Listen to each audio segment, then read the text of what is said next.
kasih Bapak dan Ibu, saya adalah wakil Bapak dan Ibu di pusat, di DPR RI. Wakil Bapak dan Ibu itu ada yang di pusat, ada yang di provinsi, ada yang di kabupaten. Alhamdulillah saat ini saya duduk di periode ketiga saya. Dan saya kembali diinstruksikan oleh Ketua Umum untuk maju mencalonkan diri menjadi calon legislatif DPR RI tahun 2024-2026. Insya Allah tentunya saya berharap berkat dukungan Bapak dan Ibu kembali lagi nanti saya bisa duduk di DPR RI. Tapi saya masih kalah sama Mas Eko. Mas Eko saya tanya tadi, Mas Eko udah berapa periode sih?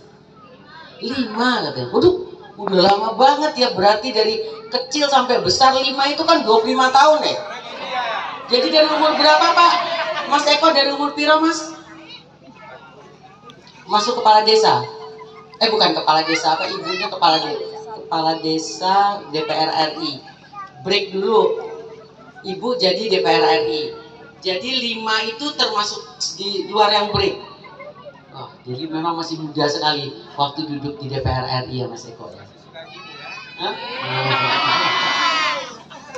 Saya kalau mengenai aspirasi nggak usah banyak ngomong lagi. Saya rasa Mas Eko tadi sudah jelas, sejelas-jelasnya menjelaskan ke Bapak Ibu. Cuma hasil daripada di Moro Pak Kades sampaikan kepada saya, Bu Evita apa dong aspirasi yang bisa diturunkan di desa kami?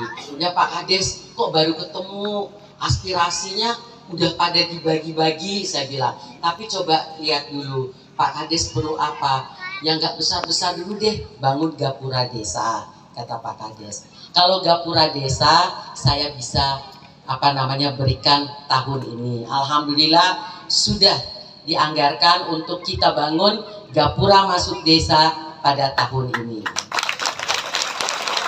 Saya bilang sama Pak Kades insya Allah ya kalau tahun depan itu kan belum ada, saya anggarkan belum diplot-plot. Pak Kades bilang untuk apa aja Bu bisanya aspirasi dari CSR, bisa untuk apa aja, bisa untuk talut, bisa untuk irigasi, untuk perbaikan balai desa. Kalau CSR itu anggarannya agak luas, jadi bisa untuk apa saja gitu Bapak dan Ibu. Tadi ada yang dengar mintanya talut jalan ya, talut jalan nih, tapi kalau ini panjang banget ya Pak Kades ya.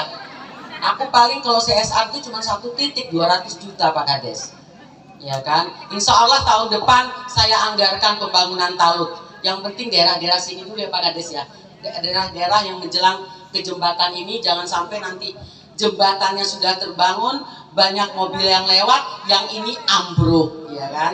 Jadi ini mesti segera dulu dibangun talut jalannya. Bapak dan Ibu sekalian, tahu nggak sih Bapak dan Ibu, kalau misalnya nih saya mau tanya, kenapa saya tanya? Setiap saya turun ke desa, saya tuh sering stres. Kenapa saya sering stres? Kalau saya tanya, banyak masyarakat desa yang nggak tahu ya Pak Kades. Kalau mau nyoblos Bu Evita ini nih, Bu Evita itu, nama Bu Evita itu ada di kertas suara warna apa? Merah. Merah. Ya, masih nggak jelas kan Pak Kades? Gimana mau nyoblos saya? Kertas suaranya belum jelas kan? Memang banyak, tidak hanya di desa ini saja Bapak dan Ibu. Jadi saya ke desa-desa, memang kayaknya kita perlu mensosialisasikan bahwa kalau untuk DPR RI itu Bapak dan Ibu, nama Bu Evita itu ada di kertas suara warna kuning. Kuning ya. Kalau Mas Eko warna apa? DPRD Kabupaten. Hah? Biru. Hijau. Benar. Kalau Mas Eko di kertas suara warna hijau. Kalau provinsi warna apa? Kuning. Kuning tadi Bu Evita, DPR RI. Merah. Kalau provinsi itu kertas suaranya warna biru. Kalau yang namanya DPD itu baru merah. Bapak-bapak ibu-ibu. Ada lagi satu lagi yang warna abu-abu. Oh presiden aja semua tahu ya. Ya kan warna abu-abu. Jadi ketika Bapak dan Ibu nanti ke TPS itu akan menerima 5 kertas suara. Misalnya Bapak Ibu nih mau dukung saya nih, mendukung Pak Eko, masuk ke bilik suara kan, ya aku dipesenin Bu Evita loh. Bu Evita minta dukung untuk DPR RI. Bingung tuh, mau buka yang mana nih? Suara Bu Evita dibuka semua, dibuka yang biru, cari Bu Evita nggak ada.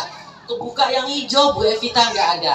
Jadi mungkin memang kita harus mengenal dulu, mau nyoblos Pak Eko, tapi suara Pak Eko itu nggak tahu di kertas yang mana. Warna hijau Bapak dan Ibu. Jadi kalau DPR RI warna apa? Kalau DPRD kabupaten warna? Kalau provinsi? Kalau yang abu-abu? Jadi Ibu Ketua Umum Megawati Soekarno Putri telah menetapkan bahwa calon presiden dari PDI Perjuangan adalah Pak Ganjar Pranowo. Sebelumnya ketika Pak Jokowi di gerobokan ini kita bisa mendapatkan suara Pak Jokowi itu hampir 86%, Bapak dan Ibu. Tentunya harapan kita ke depan Pak Ganjar yang pernah Gubernur Jawa Tengah bisa memperoleh suara lebih daripada 86%. Setuju nggak? Benar. Bu Evita juga banyak ya. Jangan Pak Ganjar aja ya. Kita lupa sama Bu Evita. Ingatnya yang gantengnya Pak Ganjar aja. Bu Evita dilupain. Jadi kita sepakat ya, karena memang biar bagaimana Ibu dan Bapak bahwa gerobokan ini Pak Kades kan terkenalnya kan sarang banteng Jawa Tengah nih Pak Kades ya. Jangan sampai sarang banteng tapi suara kita menurun nantinya Bapak dan Ibu. Jadi saya mohon atas nama Pak Ganjar, beliau mengatakan salam ke warga Bandung Harjo dan mohon dukungan dari Bapak dan Ibu, karena Pak Ganjar juga badannya cuma satu, nggak bisa di mana-mana terus. Tapi kabupaten yang saya lihat Pak Ganjar sering turun itu Pak Kades, dia Kabupaten Grobogan. Sering sekali beliau turun ke sini Bapak dan Ibu. Kalau saya juga begitu, mohon maaf belum pernah sempat turun ke sini ya Pak Kades ya. Karena Bapak dan Ibu, Mas Eko mah enak. Mas Eko desa binaannya piro Mas? 8 desa binaan. Bu Evita DPR RI gerobokan aja ada 280 desa. Pati ada 423 desa. Belum Rembang, belum Blora. Jadi dapil Bu Evita itu ada 4 kabupaten. Gerobokan, Pati, Blora, dan Rembang. Badannya cuma satu. Jadi itu hampir 1.200-an desa lebih ya. Nggak mungkin Bu Evita bisa berada di mana-mana. Oleh karena itu kita DPR RI untuk menampung aspirasi dari masyarakat, kita biasanya kerjasama dengan anggota DPRD dari kabupaten Bapak dan Ibu. Mudah-mudahan suara saya Pak Kades, Pak Camat itu periode yang lalu yang terbesar dan terbanyak itu di Kabupaten Grobogan. Tepuk tangan dulu untuk Grobogan. Terima kasih kepada warga Grobogan karena dari 4 kabupaten daerah pilihan saya, suara saya yang terbesar itu di Kabupaten Grobogan. Dan yang sekarang nih Pak Kades, aku udah ngomong sama Mbak Sri, sama DPD, capek kalau mesti pergi ke 4 kabupaten. Pati, Rembang, Blora. Sementara satu suara di Pati sama dengan satu suara di Grobogan. Satu di Blora sama dengan, ya udah aku mau fokus di Grobogan saja. Makanya ibu-ibu, bapak-bapak nanti akan sering melihat, mendengar saya turun. Saya kayaknya hampir tiap minggu turun ya Mas Eko ya. Hampir tiap minggu tuh saya turun ke Kabupaten Grobogan. Tentunya harapan saya ya kan, keberadaan saya itu hadir di desa-desa itu bermanfaat bagi masyarakat desa. Saya rasa itu saja yang ingin saya sampaikan. Hari ini kita silaturahmi dulu ya Pak Kades ya. Mudah-mudahan nanti figura dari desa bisa segera selesai. Saya juga bisa hadir kembali di tengah-tengah masyarakat Bandung Harjo. Terima kasih. Wassalamualaikum warahmatullahi wabarakatuh. Merdeka! Merdeka! Merdeka! Merdeka! Merdeka! Merdeka!